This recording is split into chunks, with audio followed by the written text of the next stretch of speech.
Hello, everyone, and welcome back to For Fox's Sake. This is the Women's Football Show featuring me, your host, Lily Saunders, and I am incredibly delighted to be joined by the SheGulls today.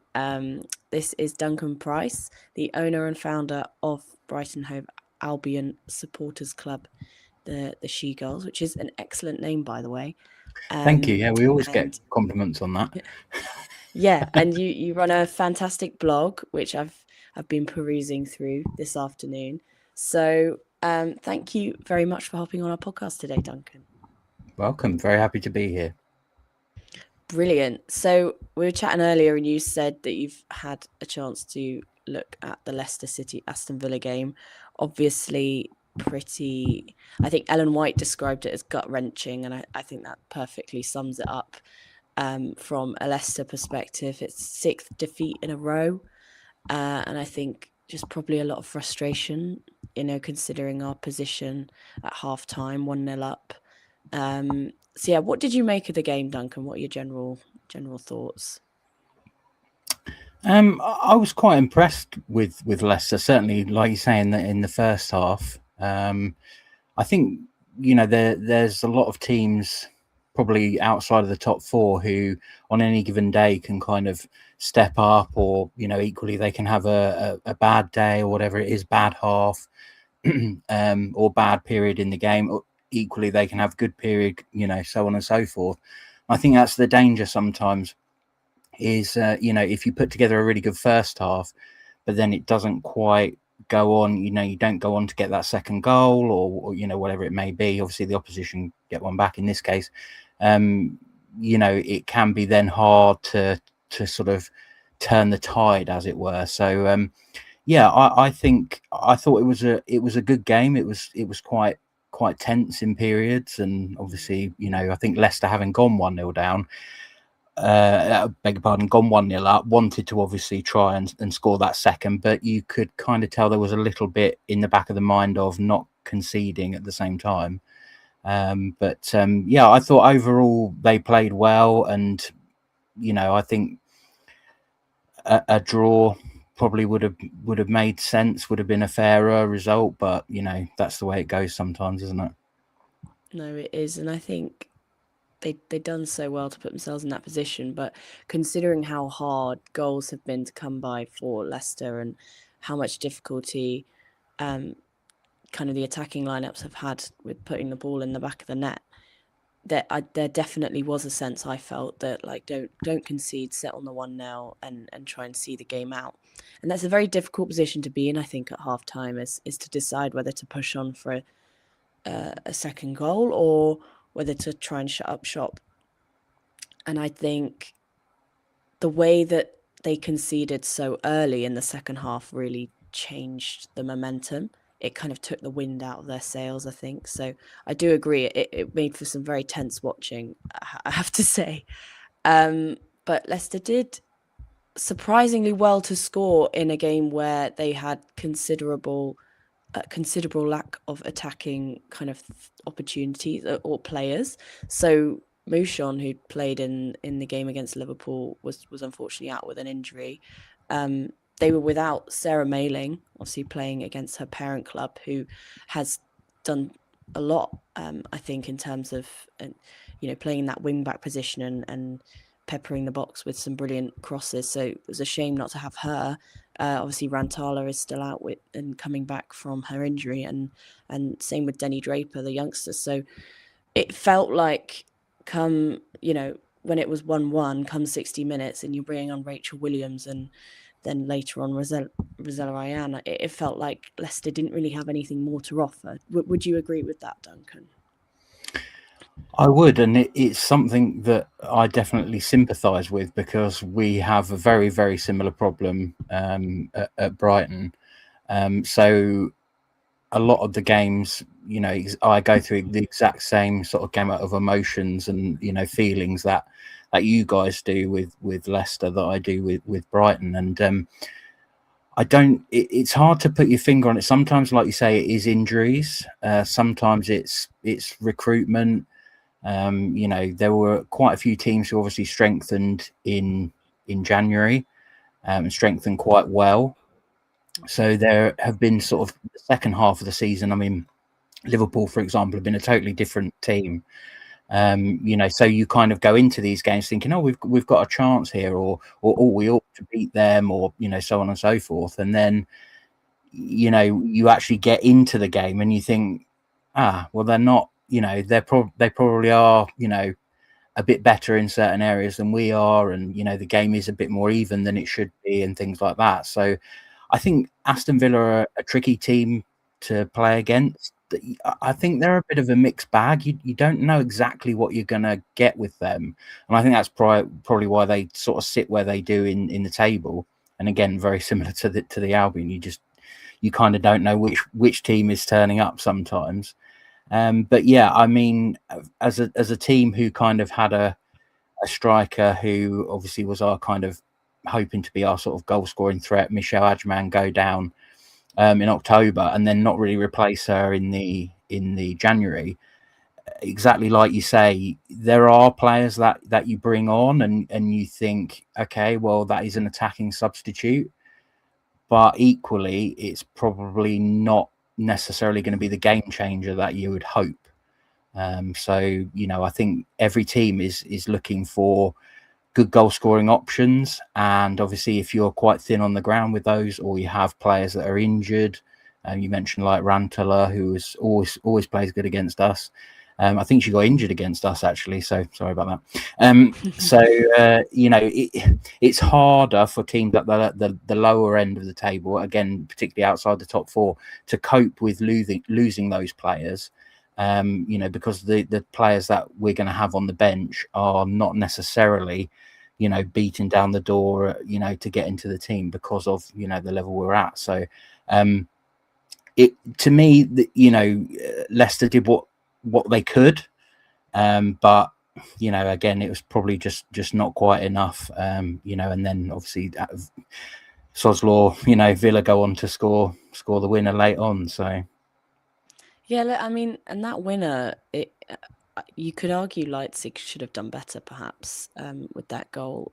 She's looked a bit rusty since returning from injury, and I think injuries in general have just been a real thorn in Leicester's side for the season, as I'm sure you'll also sympathise with, like you said. So it was a shame, but we can talk about the Lehmann goal. I think that kind of attacking play, that transition from defense to attack, and seeing the way that was set up, we haven't seen anything like that, I think, in the last 6 games, and I thought it was a very well worked goal.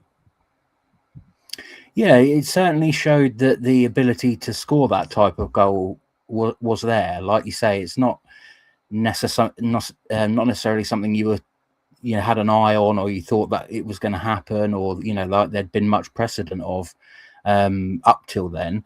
But it shows that in certain circumstances, with more time to play together, etc., then you do find players on the same wavelength and things like that. So I think that's just a sort of a timing and a personnel thing, and it was obviously, like you say, a really well worked goal. And it's good to see Alicia Lehmann get on the score sheet, because I think she obviously she draws attention for other reasons, and I think she's a bit maligned because of that. But she is a good footballer. She's a very good footballer. She certainly deserves to be playing in the top flight somewhere. And I'm kind of glad that she got that goal, and that it was such a well worked goal, because it will get more eyes on the footballing side of things. Yeah, absolutely well worked goal. Obviously, you'd love to see that more. We all would for our team, wouldn't we? But sometimes they do just work out, and that felt like a sort of perfect moment type thing. Yeah, and we've got a comment in here from you over on YouTube. Daedalus215 says, at 1-1, we were never going to win that game. Shocking that we can't do the basics. Lehmann was making runs with 2 defenders with her, and 2 forward passes over the top were nowhere near in her path. I think that's probably more of what we've been used to, especially this side of the winter break, is misaligned passes, balls not going to feet, balls going too far forwards over the top. I just think, yeah, that's where a lot of the frustration has come from fans, that we can't get the basics right. So we definitely sympathise with you. And another comment: the Lehmann goal was a training ground move, and we looked good in the first half. Leipzig has constantly become soft over time.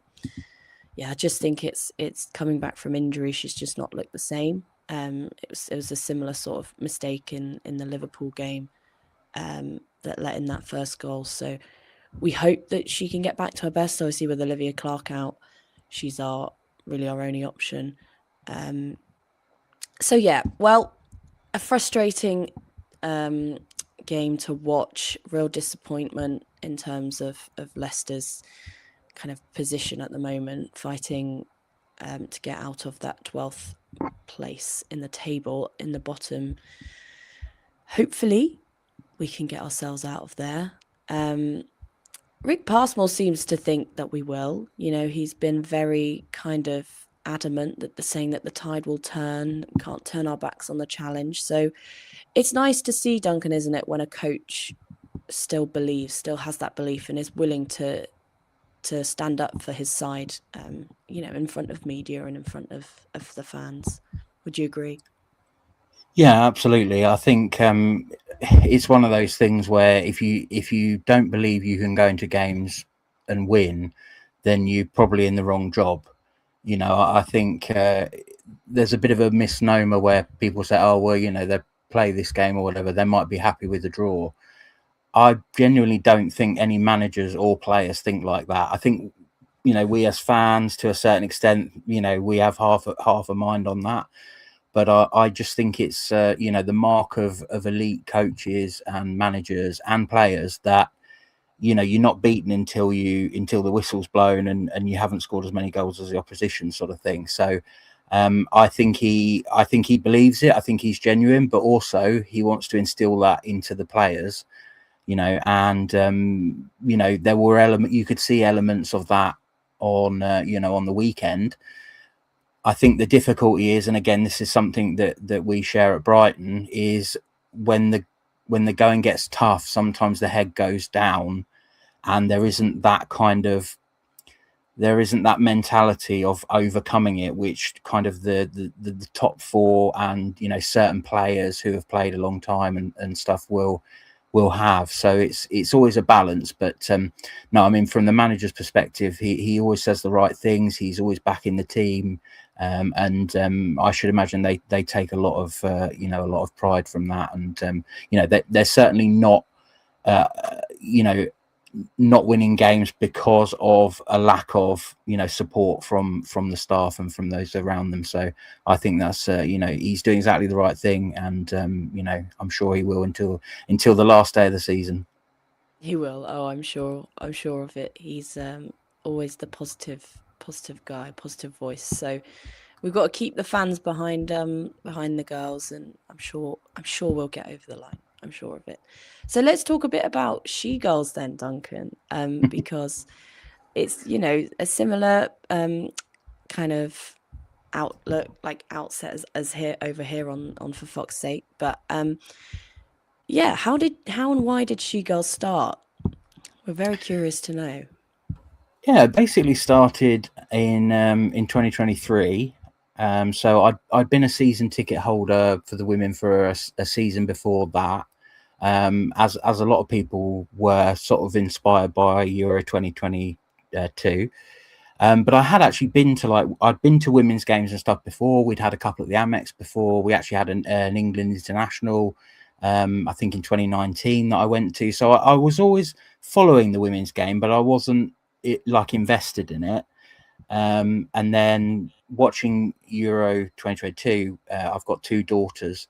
One of them who doesn't care for football at all, but my eldest one was like, when can I go and see more? So I was like, right, okay, well, let's go all in on Brighton and let's go to some of these games.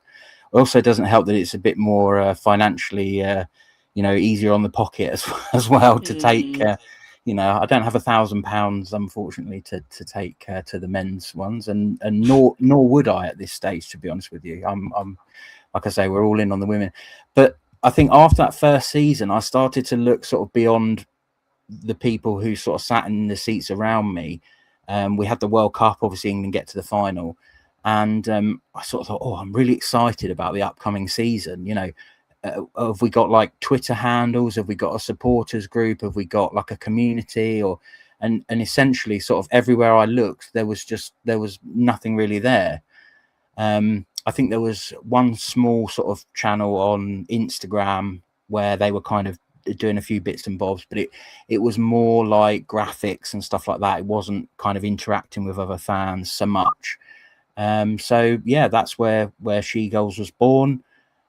Started off as a WordPress site with all the sub addresses and things and everything, and then over the next year or so, we got the SheGulls.com name, started to get more followers, had meetings with the club, which led to us becoming an official supporters club, which helps. But we kind of walk on both sides of that tightrope, in that we don't have, strictly speaking, members. We don't have like a committee or anything like that, because that's not really why I started up SheGulls. It was more to kind of be a platform, and also I come from sort of like a writing background, so I wanted to do like the media side of things. So it was very much, we're kind of all things to all people at the moment, and it might be one day down the line that someone comes along and starts something else up, and we start to pull away slightly from that side. But at the moment, we're very happy doing media and supporters club stuff, and it's we've really gone from strength to strength, and we're strengthening those ties with the club as well. So over the last couple of years, we're in press conferences now. I go to the post-match press conference, stuff like that. So it's that's testament to us as an organisation, and the volunteers that work with me, and also for the club for giving us the the backing and the access to allow us to earn that trust. So yeah, that's kind of where we are. No, that's brilliant. And getting that support from the club, I think, is key, isn't it? It's having the ability to have access to the players. Like I saw you did an interview with Maisie Simmons recently, and it gives that kind of extra edge to it, and gives people access to, I guess, insight into the team that they wouldn't otherwise have, and carving out a space for that in the Brighton kind of supporters group and communities. So it's so good to hear, and that's why we started here on For Fox's Sake. There was no Leicester City Women's Focus podcast, and we really wanted to be able to deliver that to the fans, and deliver it obviously professionally as well. That's really important, that it's kind of a professional outset and a professional outlook. So I totally I think it's amazing what you've done over at SheGulls. And I guess Brighton are now, I'd probably argue, a very well established mid-table team. And the question I think we're dying to ask on For Fox's Sake is, how can Leicester get there? What do you think Leicester need to do? Does that come from stuff like this, like building community, building a fan base, like to encourage growth amongst supporters that have maybe come over from the men's side? Does that look like investing in a stadium, for example, which I know Brighton are doing? Where do you think Leicester need to look at in terms of trying to get themselves out of fighting relegation every season? Yeah, it's a very tricky one, because I mean, self-admittedly, we're not all that far above the sort of Maybe this season, you guys. Yeah, this season, it's been a very tumultuous season for us, I must admit. It's a tricky one, because I think I agree with you. Obviously, the stadium, is a factor, and eventually we will have our sort of brand spanking new stadium. We call it Schrodinger's Stadium at the moment, because it sort of exists, but it doesn't, and we're not sure. But that's a strange one, because in some ways, I would say we envy you guys for that, because obviously you're playing at the, at the King Power, which I must admit, everyone always says is like one of, if not the favourite, away day. They love the stadium and everything like that. So in some ways, I think there's a lot of us I wouldn't say myself included, mainly because I've got a special affinity for the Broadfield. But there's a lot of people who would say they'd rather play at the Amex than the Broadfield, because it's obviously out of town, further up towards sort of Gatwick and that area, South London sort of thing. So yeah, that's one where you've probably got us, if anything. I would say probably the main difference would be maybe the recruitment. And I don't get me wrong, I have issues with Brighton's recruitment as well, to be honest with you. But I think trying to get those players who are not necessarily, that they're a talent that's going to get hoovered up by the top four, but it's kind of having those players who are maybe either working towards that or coming back down from that. Maybe they're starting to get a bit older, and etc etc.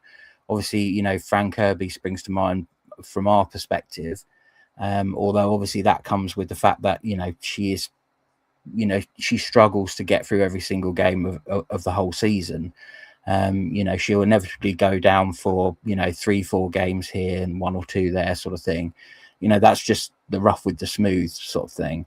But I think if you have players that draw in the crowds and are sort of household names and things like that, then the gravitas sort of improves, and then other players will start to go, oh, so and so's there. We signed Kiko Seiki from her club in Japan, but then she's very good friends with Moaka Minami and Fuka Nagano from Liverpool and stuff. So, and in the end, we end up getting Minami from Roma. And I have no doubt that if the fact that her friend played for Brighton had an impact on that. And that has improved our team, no doubt about it. So I think that would probably be the one thing. I mean, I was a little bit sad that you guys ended up losing Ruby Mace, because I think she's the next Kira Walsh to me. I actually think she's better than Kira Walsh, but I'm just whispering that just in case any Chelsea fans listening.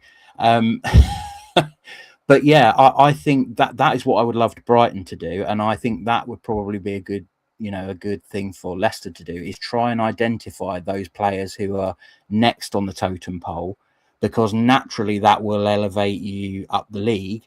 But also then when they do get called up for national teams, under 23s and stuff like that, then the press are in, and it becomes a name on everyone's lips and things like that. So I don't think either of our teams are in the position to sort of do a London City and just here's a release clause fee, 500,000, yeah, no problem, sign that off. Yeah. I've seen London City twice this season, obviously home and away, and Graschioro, to be honest with you, I wouldn't have given you £5,000 for her. So, and that's not to say she's not a good player, but it's just we're living in a different, you can't sort of turn up one day and not the other, and things like that when you play for our clubs, because we need you. So yeah, that would be my thing. I think the stadium's great. I think you've got great fans. I always like talking to, I'm involved in other supporters club stuff like the Football Supporters Association, stuff like that. Leicester have a really good representation there, and everything like that. So I don't think it's necessarily there's necessarily anything going wrong. I think it's just for a lot of clubs, it really is hard to compete with that top four. And then everything else is just a goal here or a goal there. And, if you can find that edge somewhere, then that's what you have to do. No, you're right. I think it's the recruitment as well, and having the kind of ability to say, "Oh, we're a team that attracts big names. We perform. Come and play for us," is so important. I think that's what I think Everton have done well in the past, doing. Not necessarily getting the results they've wanted, but obviously they snapped up Ruby Mace from Leicester. So they have that pull from the bottom teams as well. And I was gutted when she left. I think I don't know about the Kira Walsh comment just yet, Duncan, but Kira Walsh is One she's day, getting one older, day. isn't she? Yeah, Yeah, yeah, one day. one day. I think she's not had maybe the impact at Chelsea as she's had elsewhere, but No, yeah, I think definitely recruitment. And we've got another comment here saying player wages matter too. I mean, we spoke about London City and what they've done with player wages. I think they got really excited about Grace Gioro's performances at the World Cup, and then she hasn't really turned up since. I'd agree with you there, but that does matter. Investment, yeah, you will attract bigger names with bigger wage bills, and maybe that can help. But obviously, where does the money come from? We've got to get people to the games. We've got to get money into the clubs. So yeah, Leicester have a fantastic supporters club, brilliant fans that I think everyone loves coming down to the King Power. I think sharing the King Power with the men makes it feel like a bit of a one club atmosphere as well. So there's that argument, I guess, to not building a separate stadium. But yeah, recruitment is the number one thing, isn't it? Brilliant. absolutely. Tiny bit more about SheGulls, but I wanted to ask you what has been your favourite moment since you started this supporters club. What has been a moment that's really stood out to you? Because I like keeping things nice and positive here on as well. And you always get such good stories when you ask this question. That is a very good question. I think if I may, I'll give you two, only because one's football Absolutely. related and one's not. Um, we beat Arsenal 4-2 at home last season. That was probably the pinnacle of my actual support, just my actual support of the club, because literally I remember writing an article about would have been about 6 or 7 months prior for an away guide for Brighton fans going to the Emirates, and I didn't put the previous head to head because we had never beaten them. Normally I say, oh, we've beaten them so many out, 4 out the last 5, well, whoever it is, sort of thing. But I didn't do it on this occasion because I thought no one wanted to see that we'd lost the last 10 games straight and ad infinitum, basically. And we lost that game, needless to say. But it just to be able to, get one over on them. I know they had the Champions League final in mind, I'm sure, and I think they'd already lost to Villa maybe in the week before that. But it was one of those moments where you just thought, we've just beaten Arsenal and we've actually scored 4 goals against them. Like, it wasn't a 1-0 sort of, eked it out at the end. We actually dominated them, and some cracking goals in that as well. I think it's one of those ones where you had you thought, oh, that was goal of the season. Then the next goal would go in and you go, no, scratch that. We're going to have to change it to the to the next one. Yeah. So yeah, I think football wise, it would be that.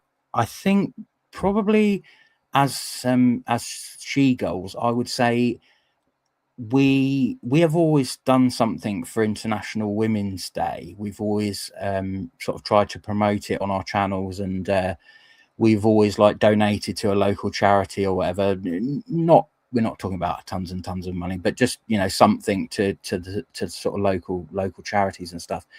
But the club hadn't really done anything. I don't think, not certainly since SheGulls had been around, but this International Women's Day just gone, they actually held kind of like it's hard to describe it really. It was sort of it was an evening event, and it had like a Q&A with some of the players. The manager was there.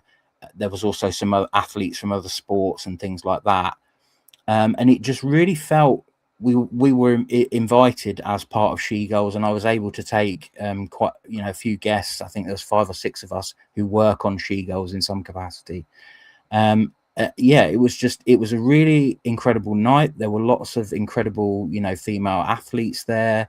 There were lots of Brighton Hove Albion staff there, so it was good to meet some of those that I didn't already know and catch up with ones that I did. And it was just such a positive atmosphere. It was just brilliant, and it was even better because it was under the umbrella of International Women's Day. So I think as a supporters club, and just as a general entity, that was one of those moments where you thought this doesn't come without putting the work in. I'm sure you guys are on a lot higher, but we've done like 90 episodes of the podcast now. We do it week in, week out. Very, very rarely ever miss a Monday show, unless it's like a 3 or 4 week break with no football, because then what would we talk about, quite frankly? We did have a week off whenever it was the last international break. But yeah, like I say, it was like we felt very privileged to be there, and it was a great event. And like I say, it was just sort of sitting there and looking around these people, many of whom I was familiar with, and just kind of going, okay, this is where the journey's taken us. So I would say on a SheGulls note, that would probably be the best moment. Oh, that sounds fantastic. I wish I was there to witness. Mm. No, it's great. It's so great that you can be involved in things like that, and obviously that's come from you guys doing it originally, and you've kind of pushed the club, or the club has spotted that and decided to do something about it. So that's just amazing, and obviously very, very important. Very important cause as well. Brilliant. So let's talk about the upcoming fixture. Leicester City versus Brighton and Hove Albion. Brighton are, I guess, out of contention for relegation, I think, by this point. I I I'm hope. hopeful. I don't see them ending up in bottom place, but you never know. But I think Leicester are obviously bottom and need the 3 points from this game. What do you see? Where will Brighton be looking to exploit Leicester, Duncan? Firstly, I would have thought that they would probably back themselves to be the better team, sort of 1v1. So I would expect, we like to have possession, we like to press high. I would have thought that would be the goal. We are not blessed with a lot of pace, so a lot of teams like to sit in and counter us, which is what you guys did so effectively last season against us, to go 3-0 up. It was just, I mean, we had our heads in our hands, obviously, but yeah, I think that's our strength is possession, high press, build up, that sort of thing. But we are quite weak against the counter. We're weaker against the pace. So I'd expect some defensive changes from our last game against Liverpool, even though it was a clean sheet. But yeah, I think it will. I think it will be a close game. I don't honestly see. I think there are some Brighton fans who are sort of thinking, well, we beat.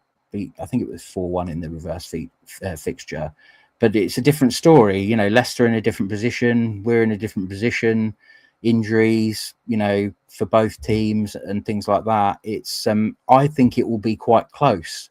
I wouldn't be surprised if it was, 1-0, 2-1 either way. But we are very much hoping for 3 points from our perspective.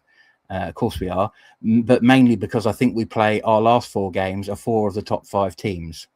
So we have Arsenal, Man City, Man United, and Spurs. So there's equally a lot of Albions looking at this fixture and going, which of these games are we going to win? no, Leicester makes sense. yeah, Which I think in context it does make sense, but it doesn't mean that you just turn up and you've won the game. So, so I think they will very much try and play their game, but whether that works against Leicester, if you can't just take the one game earlier this season, you've got to take last year into account and everything. It hasn't always been successful, so it will be a very interesting game to watch, I think. absolutely, and Leicester can sympathise on that front. We've got, admittedly, a game in hand, but that's against Arsenal of all teams. And we've also got Chelsea coming up as well. So I think Leicester fans will agree with the Brighton fans in saying that those fixtures, perhaps you're not so hopeful that you'd get any points out of that. But then I guess Everton, London City Lionesses, we beat London City in the reverse fixture. So there's every opportunity to beat them again. I would agree with you on the Leicester side of things. I think we will sit back and look for pace on the counter. Which kind of Leicester players are you wary of, Duncan? Who do you think has been standout this season, if there hasn't been any standout players? Yeah, that's a very good question. I mean, I do think I think Mouchon is a very very good player. I don't know what her fitness status will be for the weekend. So Um, Rick Parsmore said she would be out for this week, meaning the Villa game. So I think right. there is an opportunity for her to be back on the, at least in the matchday squad. I don't know whether she'd start, but Yeah. she'd be on Yeah. the bench. Yeah. I mean, basically anyone who's got the sort of pace to get down the flanks is going to be a danger to the Albion. Also, I think whether she starts or not, or whether she just is a super sub, but a super sub. But Rachel Williams is one of those players who, annoyingly, just whenever she plays against us, she seems to score. So that's that's always in the back of our mind. Whether she comes on or starts. You have these sort of players in your mind, don't you? Like, oh no, don't put them on. They're going to score. You just know they're going to Yeah. score. So yeah, I mean, otherwise, I think there are some. I think you've got a really good English core, and I think that is something that actually Brighton could learn a bit from. Like you say, we've got Maisie Simons, but Tierney and O'Brien are two who if they ever fancied moving somewhere with a nice beach or you know and also another player who I think we had interest before she went to Leicester, and I always butcher her name, so I'm sure you will tell me how it is supposed to be said, but Asmita Ale. Ale, is it I Ale? always thought it was Ali, but I think it is Ale. Asmita Ale. Ale. Okay. Yeah. So yeah, we're fullbacks who can get up and down and have a good sort of passing range on them. They quite often give us trouble. The player who will play the ball to the player down the wing, if they're a Mm. good passer of the ball and they're good defensively, then that can always cause us problems. So yeah, I mean, even like you say with the goalkeeper, she's not in a great sort of form at the moment, but we have a phrase, down here. I'm sure other clubs do too, but we call it Dr. Brighton, which is basically if you haven't won a game for a while or you haven't been in good form or whatever, Dr. Brighton will cheer you right up and get you back on track. So it wouldn't surprise me if she has an absolute, Yeah, no, world I have class seen the pattern. performance. I have Yeah. seen the So pattern for that. yeah, so those are the ones that stick in my mind. But like I say, I think it will be a tight game, and it could just be one bit of magic from someone that turns the tide, really. Yeah, a commenter again, same commenter said, look out for Kiko Seiki. She has speed and good at 1v1. I think you're right. Brighton will win those battles 1v1, and Leicester will look to exploit them with their speed. Have you got a score prediction for us, Duncan? I always like to get a quick score prediction before we wrap Have I up. got to be diplomatic or No, because we that's why always it's a good question because you could say what you actually think.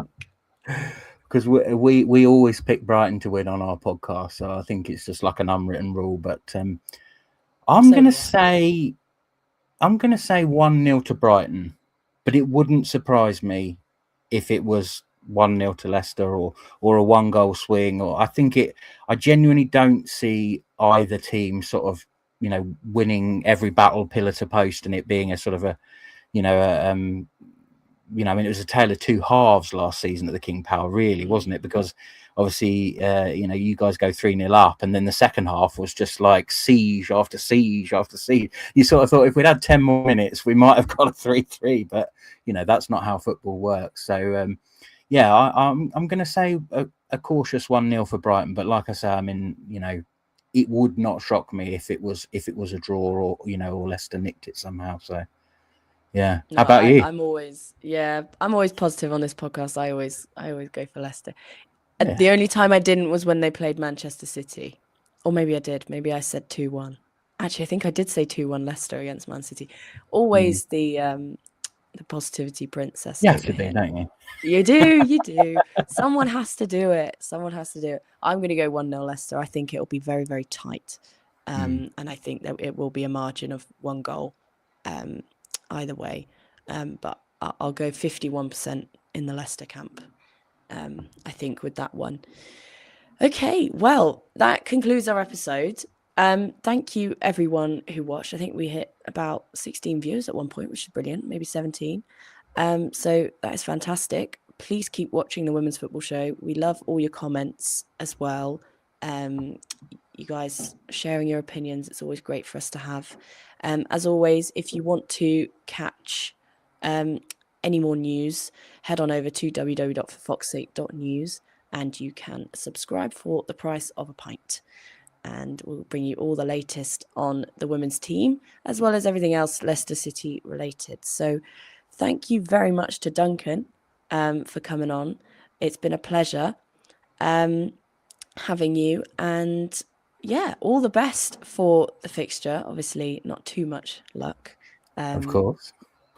But yes, and so been so great to hear what you've done at SheGulls, especially that International Women's Day moment. That's just, I love hearing that. That really brings me a lot of joy, and I'm sure the listeners and the viewers will have loved it as well. So thank you, Duncan. Thank you very much for having me. It's been a pleasure. Anytime. Brilliant. Okay, right. Well, see you later, Foxes fans, and we'll probably see you next week for another episode.